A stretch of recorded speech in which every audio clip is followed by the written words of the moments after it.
Now in the video 2, we came to know the relation between sexagesimal system and circular system. Now what is the relation? Pi radian equal to 180 degree. From this relation, we can easily find out the value of 1 radian. Now what is the relation here? We have developed already the relation pi radian equal to 180 degree or 1 radian equal to 180 degree by pi. Now we all know that the value of pi is equal to 22 by 7. We all know the value of pi is equal to 22 by 7. We put this value. 1 radian equal to 180 upon 22 by 7. We can write here this equal to 180 into 7 upon 22. We will cancel. And this comes to be 630 upon 11 degree.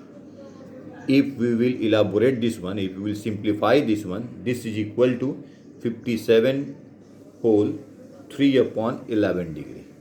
We can write 1 radian equal to 57 degree plus 3 upon 11 degree. We can write this.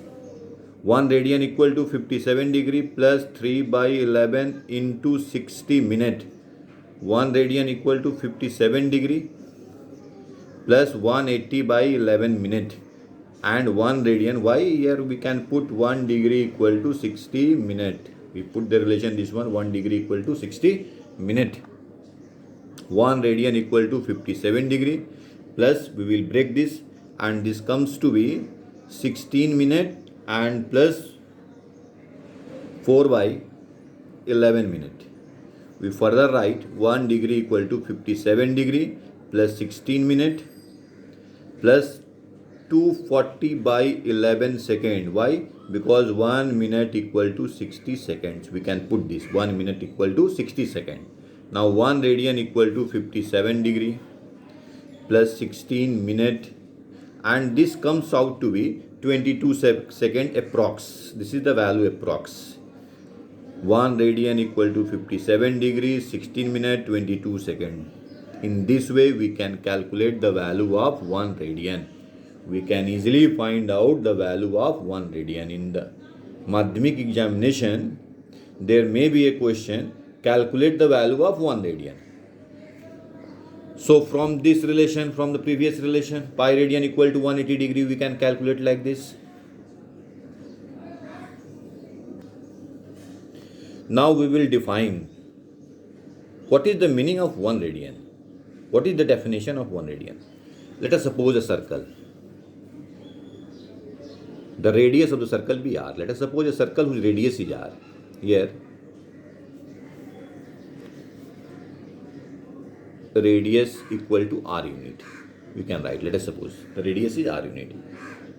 We take an arc. We know the circumference of the circle. The boundary of the circle is called circumference. On this boundary, we take an arc. Here, AB. We take an arc AB. AB arc is represented like this. Why? Because arc AB is a curve. It's not a straight line. Always we should know that the arc AB will be always greater than the line AB. This will be your line AB from here to here. Its measurement is less than the arc AB. This is your arc AB. Curve is called arc AB. And what is the length of this arc? The length of the arc equal to r unit. The length of the arc AB is equal to r unit. Now, let us suppose the center of the circle be O. The arc AB subtend an angle at the center of the AB. We join A to O and B to O. An angle will be formed. Here an angle will be formed. The measurement of this central angle will be 1 radian. So how to define 1 radian? 1 radian is an angle subtended by an arc of a circle at the center of the circle. What is the condition? The condition is the length of the arc must be equal to radius of the circle. So we can define, you can write on your copy. I am saying just, I can't write here. 1 radian is an angle subtended by an arc of measurement equal to its radius subtended by an arc of measurement equal to its radius of the circle at the center of the circle. It means angle AOB is equal to 1 radian. The magnitude of angle AOB will be 1 radian. So in this video, we came to learn that how to find out the value of 1 radian and what is the definition of 1 radian. If the length of the arc is equal to radius of the circle, then the angle subtended at the center of the circle will be 1 radian.